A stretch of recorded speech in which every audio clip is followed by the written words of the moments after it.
नमस्कार दोस्तों, आज है 30 दिसंबर 2024 और आज की वीडियो में बहुत सारे मोस्ट इंपॉर्टेंट प्रश्न हैं जो कि आपकी सभी परीक्षाओं के लिए इंपॉर्टेंट है। तो शुरू से लास्ट तक वीडियो बन रही है। और देखिए, आज की वीडियो की पीडीएफ फाइल को वीडियो के डिस्क्रिप्शन बॉक्स से आप डाउनलोड कर सकते हैं। और देखिए, जो लोग नए हैं वो चैनल को सब्सक्राइब जरूर कर लेंगे और बेल आइकन प्रेस कर देंगे ताकि आने वाले सभी वीडियो का नोटिफिकेशन आपको मिलता रहे। और देखिए, वीडियो को लाइक और शेयर भी कर दीजिएगा। तो चलिए शुरू करते हैं आज के सेशन को। देखिए, आज का हमारा पहला प्रश्न है कि उत्तराखंड की सरकार ने अपनी पहली वाइन पर्यटन पहल किस शहर में शुरू की। तो देखिए, उत्तराखंड का जो इसका पहला वाइन पर्यटन पहल है, ये कोटद्वार में शुरू किया गया है। आइए इसके बारे में थोड़ा सा डिटेल में जान लेते हैं, ये वाइन पर्यटन पहल क्या चीज़ है। देखिए, उत्तराखंड की सरकार ने अपनी नई आबकारी नीति के तहत उत्तराखंड के कोटद्वार में पहला वाइन उत्पादन केंद्र शुरू किया है, यानी कि शराब उत्पादन केंद्र शुरू किया है। देखिए, वाइन जो है ये किससे बनेगा, ये मैं आपको अभी बताऊंगा कौन कौन से फ्रूट्स वगैरह यूज करेगी। देखिए, जो आपका ये उत्तराखंड का जो ये पहला वाइन उत्पादन केंद्र है जो कि कोटद्वार में बन रहा है, ये जो है इसका उद्देश्य है इसको शुरू करने का कि जो वाइन पर्यटन है इसको बढ़ावा मिले उत्तराखंड में। और वाइन इकाइयों के पास गेस्ट हाउस विकसित इसलिए किए जा रहे हैं ताकि पर्यटन को बढ़ावा दिया जा सके और क्षेत्र की प्राकृतिक सुंदरता को प्रदर्शित किया जा सके। देखिए, अब जब आप नेपाल जाएंगे तो नेपाल में आपने देखा होगा पहाड़ियों पे छोटे छोटे दुकान होते हैं।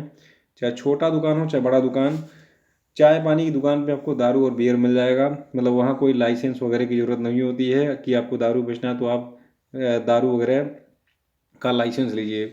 वहाँ कोल्ड ड्रिंक की तरह जो है बियर और शराब बिकते हैं, उसी प्रकार उत्तराखंड में बिकेंगे, लेकिन यहाँ पे लाइसेंस वगैरह जो है लेने पड़ेंगे दुकानदारों को दारू बेचने के लिए।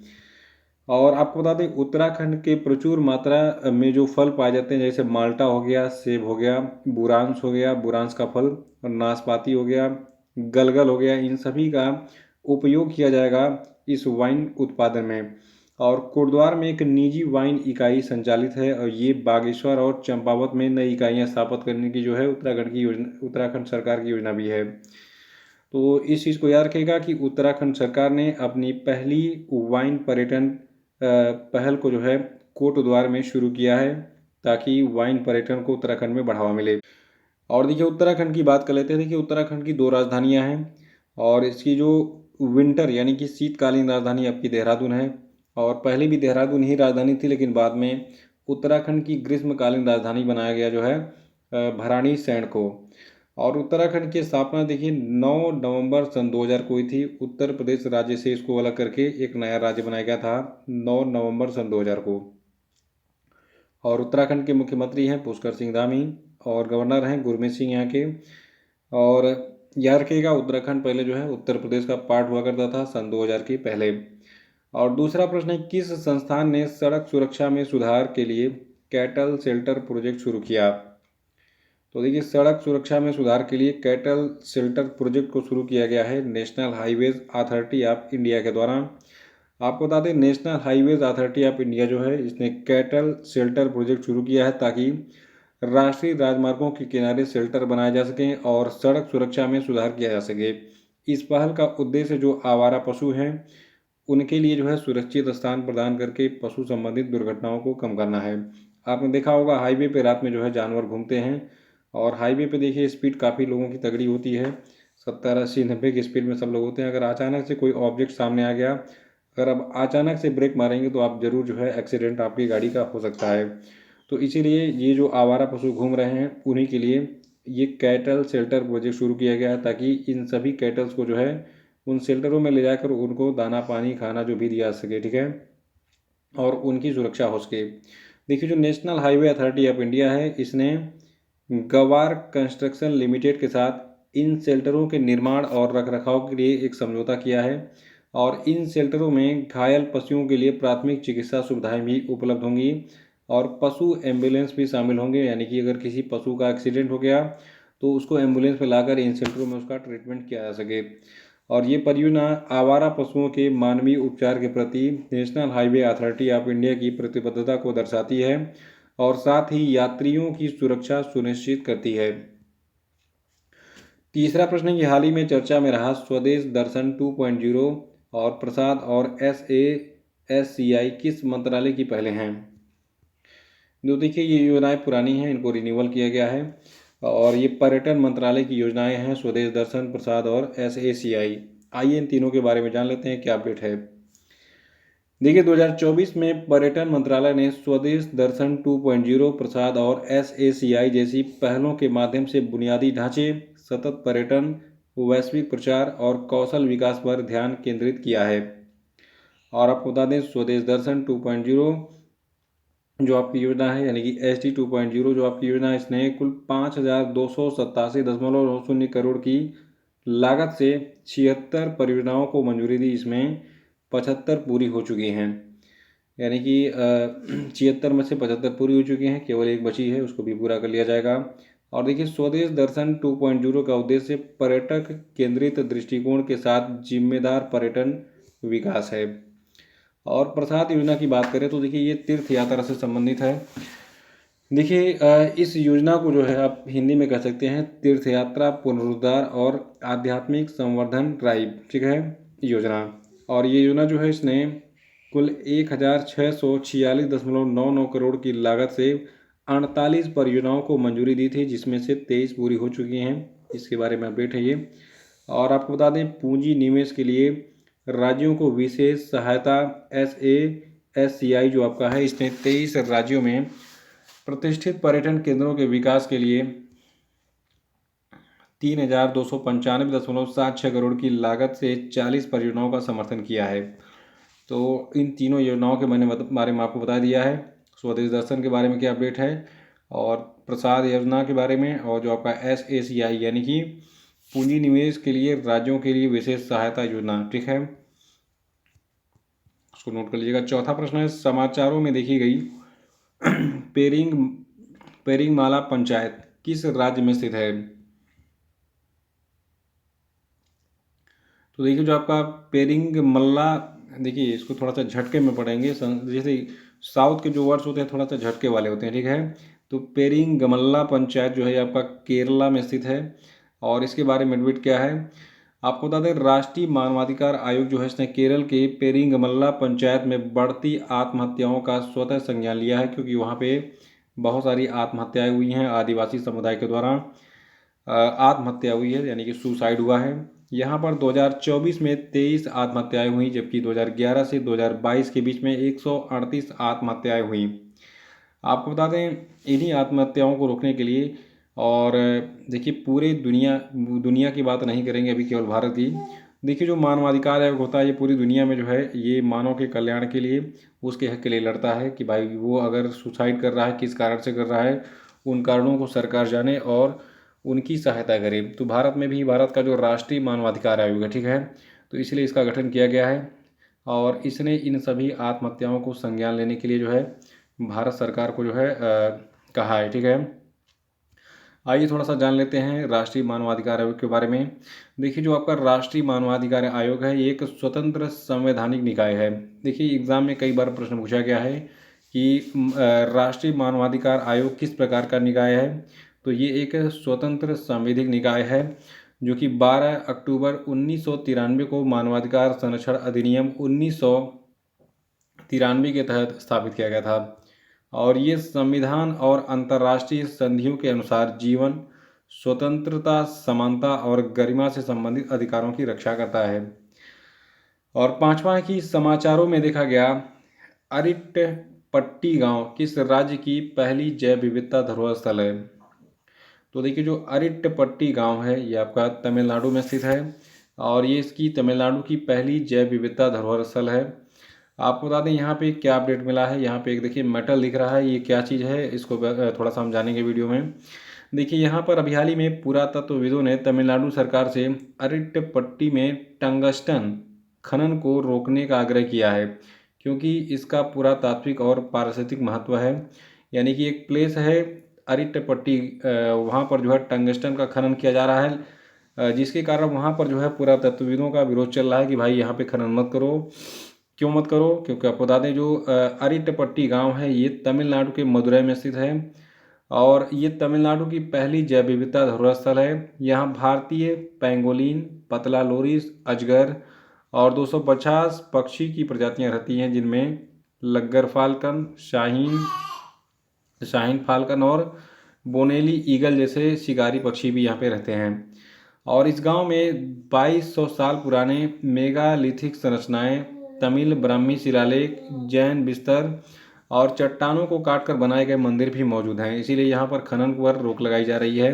देखिए मोस्टली जो ये खनन हो रहा है इसमें क्या होता है ना, कमीशन बेस्ड होता है। ये नेता लोग क्या होता है, अगर 10 करोड़ का माल निकला तो सीधे वो जो है 2 करोड़ दिखा के 8 करोड़ हजम कर लेते हैं। तो इसको नेताओं को तो फ़ायदा होता है लेकिन जनता का नुकसान होता है। ऊपर से हमारे यहाँ पे देखिए बहुत सारे जो है पुराने एक तरीके से शिलालेख वगैरह, चट्टाने काट कर बनाए गए मंदिर वगैरह जो है यहाँ पे स्थित हैं। अगर खनन होगा तो इन सभी को नुकसान होगा। तो इसीलिए अरिट्टपट्टी गांव में जो है इस टंगस्टन के खनन का विरोध चल रहा है तमिलनाडु राज्य में। ठीक है। छठवां की हाल ही में खबरों में देखी गई मम्स बीमारी किस एजेंट के कारण होती है। तो देखिए जो मम्स बीमारी है इसके बारे में बता दें। मम्स जो है ये वायरस के कारण होने वाली बीमारी है। आप इसको गलचुआ भी कह सकते हैं। सब जानते होंगे गलचुआ में क्या होता है, गाल सूज जाते हैं। देखिए अभी हाल ही में तमिलनाडु सरकार ने केंद्र सरकार से मम्स के टीके को यूनिवर्सल इम्यूनाइजेशन प्रोग्राम यानी कि यूआईपी में शामिल करने का अनुरोध किया है। और आपको बता दें जो मम्स है ये एक संक्रामक वायरल संक्रमण है जो कि लार ग्रंथियों को प्रभावित करती है। यानी कि मम्स में जो हमारी लार ग्रंथियां हैं उसमें सूजन हो जाता है। और ये आमतौर पर हल्का और आत्म सीमित होता है। ये मुख्य रूप से बच्चों और युवाओं को प्रभावित करता है। इसके लक्षणों में जबड़े की सूजन, बुखार, थकान, भूख में कमी और सिर दर्द शामिल हैं। देखिए मम्स से सीधे संपर्क या संक्रमित व्यक्ति के ऊपर श्वसन पथ से हवा में फैलने वाली बूंदों के माध्यम से फैलता है ये। यानी कि अगर कोई व्यक्ति मम्स से संक्रमित है तो उसके अगर सामने आप आएंगे, उसके संपर्क में आएंगे, सीधे संपर्क में, या फिर उसने अगर आपके मुंह पे खांस दिया, छींक दिया, तो उसके माध्यम से भी आप संक्रमित हो सकते हैं। सातवां की हाल ही में गुजरात का पहला आउटसोर्स्ड सेमी कंडक्टर असेंबली और टेस्टिंग प्लांट कहाँ पर इसका उद्घाटन किया गया। तो देखिए जो गुजरात का पहला आउटसोर्स सेमी कंडक्टर असेंबली और टेस्टिंग प्लांट है ये सूरत में इसका उद्घाटन किया गया हाल ही में। और गुजरात की जो ये सेमी कंडक्टर कंपनी है सूची सेमीकॉन, ठीक है, इसने सूरत में गुजरात का पहला OSAT यानी कि आउटसोर्स सेमी कंडक्टर असेंबली और टेस्टिंग प्लांट का उद्घाटन हाल ही में किया है। और देखिए 30,000 वर्ग फुट की ये सुविधा सेमी कंडक्टर घटकों के लिए असेंबली, टेस्टिंग और पैकेजिंग सेवाएं प्रदान करती है। इस प्लांट की खास बात है कि इसका उद्घाटन केंद्रीय मंत्री CR पाटिल और गुजरात के गृह मंत्री हर्ष संघवी ने मिलकर किया है। और ये जो है गुजरात का पहला आउटसोर्स्ड सेमी कंडक्टर असेंबली और टेस्टिंग प्लांट है, तो इसलिए इम्पोर्टेंट है ये सूरत में इसका उद्घाटन किया गया हाल ही में। और आठवां की सानन हाइडल प्रोजेक्ट किस राज्य में स्थित है। तो देखिए जो सानन हाइडल प्रोजेक्ट है ये हिमाचल प्रदेश में स्थित है और ये काफ़ी विवाद में रहता है। क्यों रहता है मैं आपको बता रहा हूँ, ध्यान सुनिएगा। देखिए जो सानन हाइडल प्रोजेक्ट है ये पंजाब, हरियाणा और हिमाचल प्रदेश के बीच एक कानूनी और राजनीतिक विवाद का केंद्र है। ये हिमाचल प्रदेश के मंडी जिले के जोगिंदर नगर में ऊहल नदी पर स्थित है। सानन हाइडल प्रोजेक्ट जो कि ब्यास नदी की एक सहायक नदी है। और आपको बता दें इसको जो है 1925 में यानी कि सानन हाइडल प्रोजेक्ट को 1925 में राजा जोगिंदर बहादुर और ब्रिटिश मुख्य अभियंता कर्नल BC बैटी के द्वारा 99 वर्षों के लिए पंजाब को पट्टे पर दिया गया था। और शुरुआत में इसने अविभाजित पंजाब, लाहौर और दिल्ली को बिजली की आपूर्ति की, लेकिन विभाजन के बाद इसका ध्यान अमृतसर की और दिल्ली की ओर केंद्रित कर दिया गया। इसकी क्षमता कितनी है, देखिए इसकी क्षमता है 48 मेगावाट, जिसको बढ़ाकर अब 110 मेगावाट कर दिया गया है। और हिमाचल प्रदेश को पट्टे के तहत 500 किलोवाट मुफ्त बिजली जो है इससे मिलती है। आपको बता दें 1966 में पंजाब पुनर्गठन अधिनियम के तहत हिमाचल प्रदेश को केंद्र शासित प्रदेश बनने के बाद इसे पंजाब को आवंटित किया गया था। तो इसलिए थोड़ा सा ये विवाद का विषय बना हुआ है। तो याद रखिएगा जो सानन हाइडल प्रोजेक्ट है ये कहाँ पे स्थित है, ये हिमाचल प्रदेश में। और एग्जाम में प्रश्न क्या पूछेगा, इस सानन हाइडल प्रोजेक्ट जो है ये किन 3 राज्यों के बीच का विवाद का स्थल है, विवादित है। तो ये राज्य आपके हैं पंजाब, हरियाणा और हिमाचल प्रदेश, ठीक है। इन तीनों के बीच में राजनीतिक और कानूनी विवाद चल रहा है कि ये मेरा है और ये मेरा है, इससे बिजली हम लेंगे, ठीक है। खैर ये हिमाचल प्रदेश में स्थित है, तो मेरे हिसाब से तो लगता है भाई हिमाचल प्रदेश को पहली प्राथमिकता मिलनी चाहिए, क्योंकि देखिए बाद में जब राज्यों का विभाजन हुआ, कई सारे राज्यों को काट कर अलग अलग राज्य बनाए गए आज़ादी के बाद, तो उस समय की बात अलग हो गई, ठीक है। पहले देखिए यूपी भी बड़ा था, लेकिन सन 2000 में डिवाइड करके उत्तराखंड को अलग कर दिया गया। तो बहुत सारे पावर प्रोजेक्ट जो है ये उत्तराखंड में जो स्थित हैं उत्तर प्रदेश से अलग हो गए, तो अब उत्तर प्रदेश उन पर कोई अधिकार नहीं जमा सकता है। नवा प्रश्न है, चौथे सुशासन सप्ताह 2024 के दौरान शुरू किए गए अभियान का क्या नाम है। तो देखिए चौथे सुशासन सप्ताह 2024 के दौरान शुरू किए गए अभियान का नाम है प्रशासन गांव की ओर। देखिए जो प्रशासन गांव की ओर अभियान है ये सुशासन सप्ताह का हिस्सा है, और ये 19 से 24 दिसंबर 2024 तक भारत के सभी जिलों, राज्यों और केंद्र शासित प्रदेशों में चलाया गया। ये अभियान सार्वजनिक शिकायतों को हल करने और सेवा वितरण में सुधार करने पर केंद्रित है। और अगला प्रश्न है, ओरन पारंपरिक पवित्र उपवन किस राज्य में पाए जाते हैं। तो देखिए ओरन पारंपरिक पवित्र उपवन जो है राजस्थान में पाए जाते हैं। इनका महत्व क्या है और ये चर्चा में क्यों है, आइए इसको जान लेते हैं। देखिए हाल ही में सुप्रीम कोर्ट ने राजस्थान सरकार को पवित्र उपवन यानी कि ओरनों को जंगल के रूप में सुरक्षित रखने और उनकी इकोसिस्टम यानी कि पारिस्थितिकी और सांस्कृतिक महत्व के आधार पर जिला स्तरीय मानचित्रण करने का निर्देश दिया है। देखिए ओरन राजस्थान में पारंपरिक पवित्र है जिन्हें ग्रामीण समुदाय पवित्र प्रथाओं और नियमों के माध्यम से प्रबंधित करते हैं। और क्या खास बात इसकी, देखिए जो ओरन है ये जैव विविधता के समुद्र स्थल हैं जिनमें अक्सर जल निकाय होते हैं और ये स्थानीय देवताओं से जुड़े होते हैं। और अभी हाल ही में समुदायों ने सदियों से ओरन का जो संरक्षण किया है, उन्हें अपनी सांस्कृतिक, सामाजिक और कृषि जीवन में एकीकृत किया है।